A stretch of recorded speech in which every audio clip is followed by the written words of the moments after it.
폐업을 할 때 참 세금이 걱정스러운 부분이기도 하고 고민스러운 부분이기도 한데 이 폐업 신고할 때 함께 신고해야 될 세금 어떤 것들이 있습니까? 예, 뭐 지금까지 여러분이 계속 들어오셨을 텐데 두 가지 세금이 있다고 했죠. 부가가치세, 소득세. 예. 아 이게 답니까? 예, 그게 답니다. 일단 법인은 제가 너무 알고 있어서 깜짝 놀랐네. 이미 이제 공부가 확실히 되셨네요. 법인은 법인세. 법인세. 네. 그래서 이제 꼭 여러분들 신고 안 하시면 나중에 또 폭탄이 또 날라오겠죠. 가산세. 가산세. 또 폭탄이 날라오니까 꼭 잊지 마십시오. 네. 요것들을 꼭 처리를 해주셔야 된다는 건데 이 말씀해주신 이 세금의 신고는 언제까지 그럼 해야 됩니까? 부가가치세는 폐업일이 속한 달의 말일로부터 다음 달 25일까지, 종합소득세는 폐업일이 속한 해의 다음 해 5월 31일까지, 법인세는 폐업일이 속한 해의 다음 해 3월 31일까지 신고를 해야 되는데요. 사실 종합소득세나 법인세의 경우에는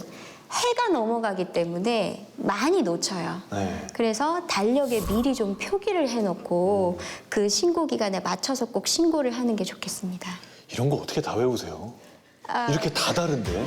시험 봤잖아요. 그러니까. 예. 대단하시다. 그러니까 법인세는 내년 3월 31일. 네네. 소득세도 내년 5월 30일. 내년 5월 31일. 부가세는 폐업일이 속한 달의 말일로부터 25일. 야, 이제 머리가 터질라 그런다, 이제. 점점, 예. 아니, 제가 지금 바로 옆에서 이렇게 얘기를 듣는데도 머리가 복잡한데 정말 폐업을 준비하시는 분들은 얼마나 머리가 복잡할지 정말 상상도 안 됩니다. 부가가치세액부터 조금 정리를 해볼까요? 이 부가가치세 어떻게 정리하면 되나요? 일단 일반 과세자 기준으로 말씀을 드리자면 부가가치세는 매출에서 매입을 뺀 차액의 10%를 신고 납부하게 돼요. 네. 그래서 예를 들면 사업자 A씨가 매출액이 1억 원이다. 근데 매입에 대한 적격 증빙을 받은 금액이 7천만 원이 있다.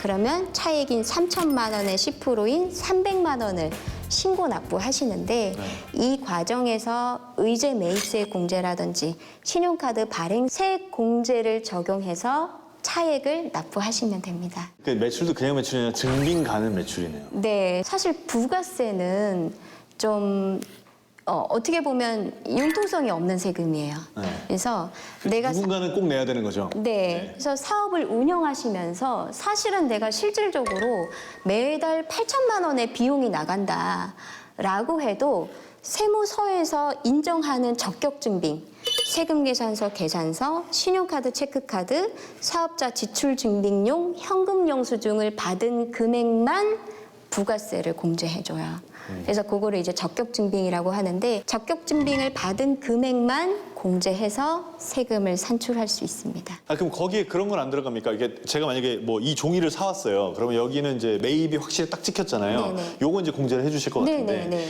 예를 들면 세무사님한테 뭘 이렇게 부탁을 하면 그게 법인으로 돼서 부가가치세가 돼서 저한테 영수증이 날라오는 경우도 있지만 그냥 개인인 경우에는 왜 3.3% 떼고 주는 거 있잖아요. 네네. 그런 거는 부가가치세가 어떻게 됩니까? 3.3%를 떼는 용역에 대한 수수료는 그렇죠. 용역. 네. 네, 그 용역은 부가세가 면세예요. 예, 그래서 부가세 신고서상에 들어가는 사항이 아닙니다. 그럼 그거는 계속 제가 내야 되는 거군요. 네, 그거는 면세이기 때문에 부가세 신고는 과세 사업자만 신고를 하는 거고 면세 용역에 대해서는 원천세 신고가 되는 거기 때문에 종합소득세 신고하실 때 3.3% 원천 징수했던 금액을 합산해서 신고하시면 돼요. 5월에 다 날라오죠. 네. 네. 아, 그렇군요. 알겠습니다. 부가가치세 뭐 추가로 더 생각해야 되는 것도 있습니까? 여러분이 이제 꼭 또 기억해야 될 단어가 하나 있습니다. 네. 잔존재화. 잔존재화? 우리가 이제 폐업을 했지만 네. 예, 안 팔리고 있는 남아 있는 재고. 네. 예, 재고에 대해서 이제 세금 내셔야 됩니다. 그러니까 나 이게 진짜 제일 억울한 것 같아요. 재고에 대해서 세금 내라는 게. 여기 또 내가 이제 가지고 있던 고정 자산들 네. 이게 이제 2년이 안 넘었으면 또 거기에서 공제받았던 부가세도 또 일부 내셔야 됩니다. 그래서 잔존재화에 대해서 내가 부가세를 공제받았던 매입세액을 납부하시는.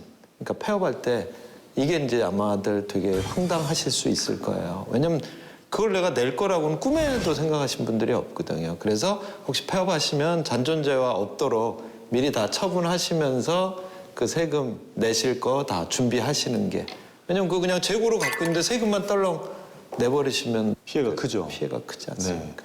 아니 그러니까 보통은 폐업하는 사람들이 재고라고 하면은 이걸 못 팔아서 사실은 망한 거이기도 하고 그렇죠. 했는데 이거에 대해서 세금을 또 내라 그러니까 진짜 깜짝 놀랄 일이거든요. 근데 그러니까 이것들을 어떻게 뭐 소위 땡 처리를 통해서라도 처분을 해야 부가가치세가 폭탄처럼 날아오는 걸 막을 수 있다. 뭐 어쨌든 내야 되니까 그 돈으로 이제 내셔야 되겠죠. 그걸 안 낼 수는 없는 거죠. 안 낼 수는 없죠. 예, 예. 종합소득세 산출은 어떻게 합니까? 1억 원 네. 매출을 예를 들자면요. 네네. 부가세 신고할 때 매출을 1억 원을 신고를 했는데 내가 사업상 얻은 이익, 예를 들면 신용카드 발행세액공제를 받았거나 일자리 안정자금을 받았거나 나라로부터 각종 장려금을 받았거나 요즘 핫한 세무회계 바우처 같은 거를 수령한 경우에는 이렇게 사업상 얻은 이익을 모두 가산해서 1억 원을 더 얹습니다. 아 그게 다 소득이 되는 건가요? 네.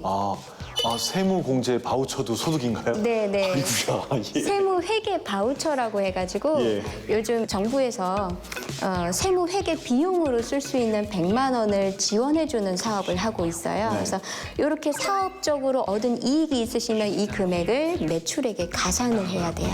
그래서 이 금액에 아까 전에 부가세 신고했을 때 7천만 원 매입이 있었잖아요. 네. 근데 적격 증빙을 수취하지 못한 증빙 자료가 있으실 거예요. 각종 간이 영수증이라든지 네. 아니면 인건비를 추가적으로 더 신고를 했다든지 그래서 7천만 원의 뭐 인건비나 기타 증빙에 의한 영수증 내역을 경비에 더 가산을 해서 이 차액이 나오면 이 차액에다가 각종 공제를 적용하고 과세 표준이 나오면 세율을 적용하고 세금이 산출되면 각종 감면이나 공제를 적용한 차액을 신고 납부하시면 됩니다. 이것만 듣고 알아들으셨다면 이미 세금 전문가십니다. 이것만 듣고 근데 진짜 너무 잘 설명해 주셨는데 이만큼 세금 문제가 사실 어렵습니다. 예, 그러니까 뭐 내가 번 거 다 합치고 그다음에 내가 쓴 거 다 빼는데 이 다 빼는 게 아까 부가가치세보다는 좀 넉넉하게 더 빼주네요. 네네. 그렇게 해서 나온 금액에 대해서 세율을 적용해서 세금을 낸다. 네, 제가 맞게 설명했나요? 네 맞습니다. 저는 세금 전문가입니다.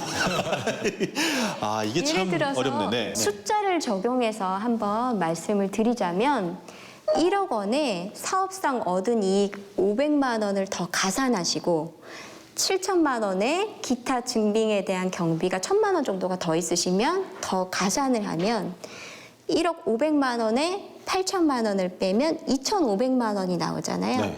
여기서 소득 공제, 예를 들어서 한 500만 원 정도 있다라고. 뭐 의료공제니 뭐니 뭐 등등등 해서 네, 뭐 인적 공제 같은 거. 인적 공제네. 예, 그래서 500만 원 정도를 공제하면 과세 표준이 2천만 원이 나와요. 그러니까 과세 표준이라는 게 그 국세청 입장에서 봤을 때 네가 이만큼 벌었으니까 여기에 대해서 세금을 때릴게 하는 그 이만큼 벌었으니까 요거인 거죠? 네, 맞습니다. 네.